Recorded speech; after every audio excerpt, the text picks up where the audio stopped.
Okay, and oh, I needed to sigh so much. Okay, and exactly the same is going to apply for converting gold into rose gold. Duplicate the layer, select J for patch tool to go around your piece, click Command U, select yellow channel, and this time instead of working with saturation and lightness, we're gonna bring hue down to reds.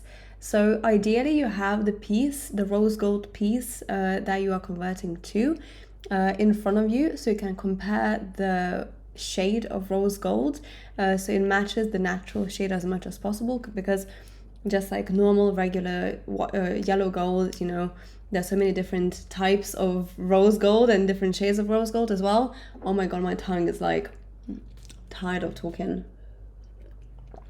It's like, nah mate, I'm going on a holiday. So we turn it nice and rosy. We bring saturation a little bit lower, just to make sure that it doesn't look too fake again, and lightness up.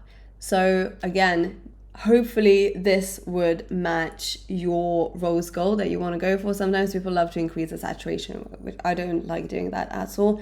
Instead, like, I think more realistic rose gold is when it's slightly desaturated.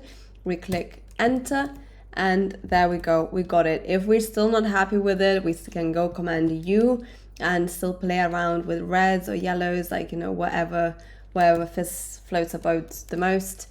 Command D to deselect, and then E to go around the piece one more time to, you know, erase the bits that also got color corrected.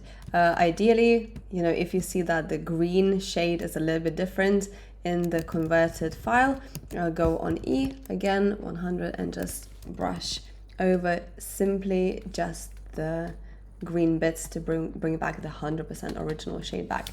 And that's it. Easy as that, right?